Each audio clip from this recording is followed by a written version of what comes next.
Hello everyone, welcome back to RetroComs. I'm sure you guys have been wondering what is in this bag. If you guessed an ancient dinosaur egg, sadly you are incorrect. But if you guessed an ancient cell phone, you are correct. Though this isn't technically a cell phone, it's still a portable phone. It's commonly known as a bag phone since it's housed in this bag. Here's the handset, which works very similarly to an old landline handset, as you have to pull it out of this receiver here, and you would hold it up to your ear, with this being the speaker, and the mouthpiece being down here. You'd hold it up to your ear like a landline handset that was common, say, before these wireless landline handsets that we got in the early 2000s. It can only receive power through this 12-volt connector here, which leads me to believe that this phone was only meant for use in a vehicle, since this is where those connectors are found. And at the time, everyone didn't have a cell phone, and it was generally only used in case of an emergency. Now, the bag itself not only houses this handset, this unit here, but it houses a few little manuals and info about the service plan. And this phone has been through a lot. As you can see, this antenna has suffered some serious wear over the years. The plastic on it is cracked, and I can slide what's left of it up and down the antenna here. So the previous owner might have had it exposed to sunlight. The person who gave it to me picked it up at a garage sale and didn't pay all that much for it, so they just gave it to me since they heard I liked old phones. And this is the oldest phone in my collection of over 150 phones. And like I said, here's its 12-volt power connector and all the cable associated with it. This is the cable connecting the handset to the base. And if I pick this up, if I can here, if I pick this up, this handset and this base can come out of the bag. It's a little bit dusty. I probably should have cleaned it a bit before filming this, but it's from the late 70s, early 80s. It would be a bit suspicious if it didn't have any dirt or wear on it. And now this is the base, and it's rather thick. I could barely pick it up and hold it. Like I can, but it's heavy, and it wouldn't be comfortable to just hold this entire unit in your hand while talking, so they made this little bag for it. And like I said, it would commonly be used in a vehicle. Now let's see what else we have in here, except little pieces of the poor damaged antenna over there. Let's focus our attention on this roaming guide for a minute. It's a good way to tell how old this phone is and what the plans at the time were like. Today, cellular service is relatively cheap, but in the year that this was made, which is 1993, as you can see down here at the bottom, it wasn't something that everyone had. Something else to note is that this was produced by Century Cellunet, and if you'll rewind to an earlier point in the video where I'm showing the handset, you'll see that it's a handset that worked on the Cellstar network. So that's interesting that they have different networks for this, but being that this is a roaming guide, I'm sure that Century Cellunet was recognized largely across the country, which the country being the United States for me. I'm not sure if that was mentioned in the video descriptions or anything. But let's take a minute and look at this. Not sure if you can make out all this writing up here, but something to note is the per day and per minute values. This is in dollars, this is in cents. These Values for the per minute. Cell phone service must have been ridiculously expensive back then. I'm glad I don't have to deal with that today. But if we look down, something else to note is I'm going to show this for 2 different states in the U.S., which, first off, with California, some of the area codes that are present today did not exist at the time that this was made. You can see here 619 and 213, a couple of common ones from back then, but a few that were missing were 310, 925, 650, and 831. You can't find numbers with that area code in California, which you can see up top. This is the roamer access number. You can't find those area codes. There's a few more here for California, and I'll show you guys that. Here's where it transitions to Colorado, but those area codes that I just called off are not mentioned. And it's a similar thing if we flip a few pages, let me find it, to New York. And I'm choosing these states because of their high population density and because they're very, very notable states. There's a lot of immigration and diversity. So if you think of the U.S., you probably think of one of those 2 states. And you can see here, there's a few here. There's the 518, 716, 607. Sorry about this being so blurry. It's kind of hard for my phone's camera to focus on this. I'm having to record this on my phone. But you'll see the 716, the 516, the 807. But a few that are missing. There's good old 212 right there. A few that are missing that are present today are 646, 862, 732, and 585. I had to do a little bit of research on New York area codes and California area codes before the video because I'm not familiar with them.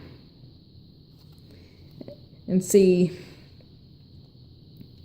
here's the rest, and here it transitions to North Dakota. But it's just showing you how old this roaming guide is and how different cellular plans were back then. You had to pay for roaming, and it was pretty excessive compared to today's plans. And like I've just shown you, some area codes didn't even exist. So, and the reason for these new area codes is because more people got cell phones. So there's now no need for something like this, especially with such quick access to the internet right at our fingertips. Now, let's go in this bag here and look at these next few pieces of information. I'm sure you guys have had enough fun with area codes for today. Follow Me roaming service of the century. Looks like just some standard marketing stuff, and what could be the old number to this phone. Good thing there's not an area code with that, or else we'd all know where this phone came from. You guys can pause and read this if you'd like, but I'm not gonna waste your time with it unless, I mean, that's your decision to pause and to read it if you'd like. And now, another thing from CenturyTel. Louisiana solution plans. Apparently this phone came from Louisiana. Interesting. I'd explain the degradation of the antenna. I hear it's very humid down there. I'm not sure.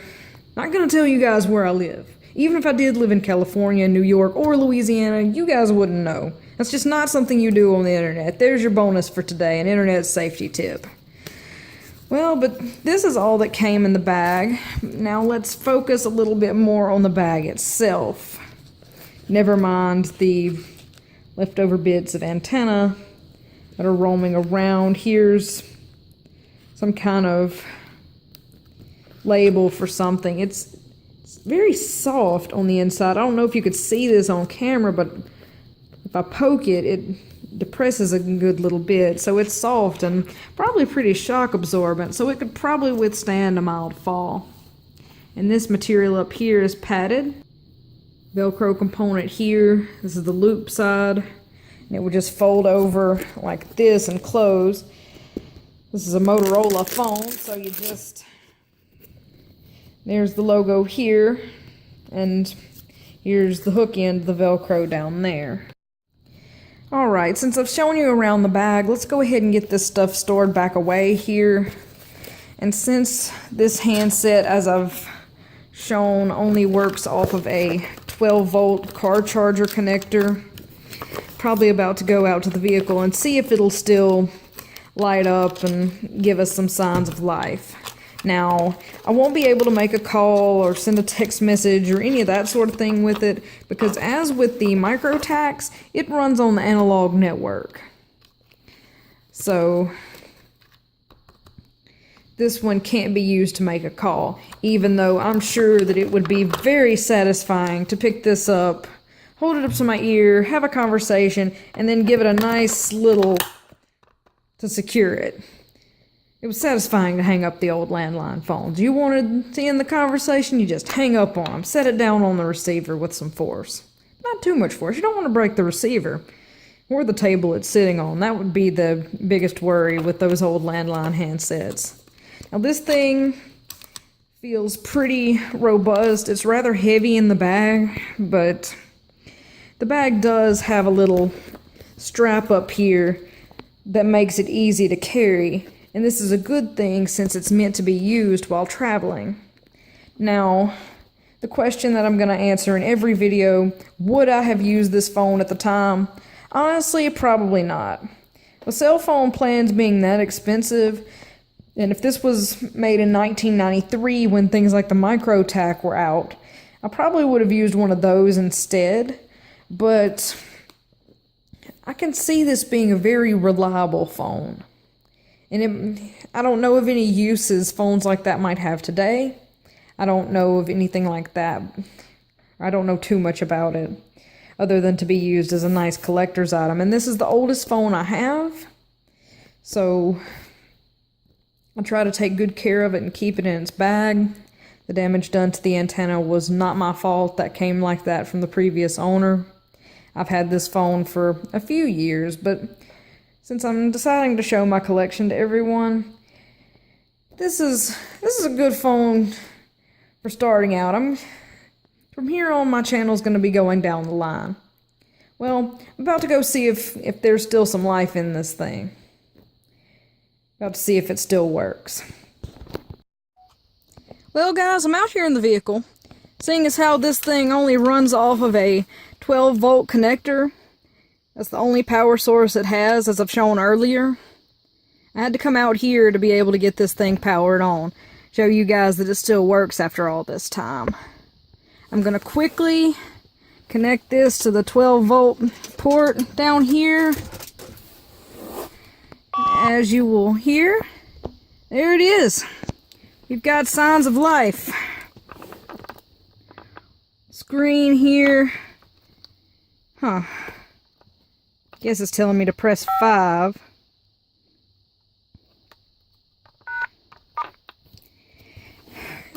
Its only function is calling.